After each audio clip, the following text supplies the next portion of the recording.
অর্থনীতির সংকট মোকাবেলায় ২০২২ সালের জুলাই মাসে আইএমএফের কাছে ঋণ চায় বাংলাদেশ। ২০২৩ সালের ৩০ জানুয়ারি শর্ত সাপেক্ষে $৪৭০ কোটি ঋণ প্যাকেজ অনুমোদন হয়। এর মধ্যে ৩ কিস্তিতে $২৩১ কোটি পাওয়া গেছে। বাকি ৪ কিস্তির মধ্যে চতুর্থ ও পঞ্চম কিস্তিতে মিলবে $১৩০ কোটি।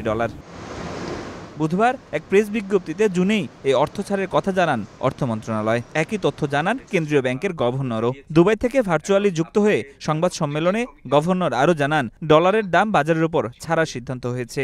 আমরা মনে করি যে জুন মাসের মধ্যেই সবগুলো রিলিজড হয়ে যাবে। তাদেরকে বাজারে হাতে রাখছি, আমরা বাজারে থাকবো, আমরাও কেনাবেচা করব, কিন্তু অ্যাজ এ পার্টিসিপেন্ট।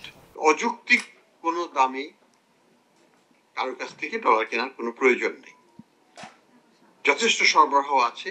আইএমএফ ছাড়াও অন্যান্য সহযোগীদের কাছ থেকে আরও প্রায় $2 বিলিয়ন ঋণ মিলবে বলে জানানো হয়। এ সময় ব্যাংক খাতের কথা তুলে ধরে গভর্নর বলেন, সংস্কারের জন্য প্রয়োজনে কিছু ব্যাংক একীভূত হবে। এতে আমানতকারীদের ভয় পাওয়ার কিছু নেই।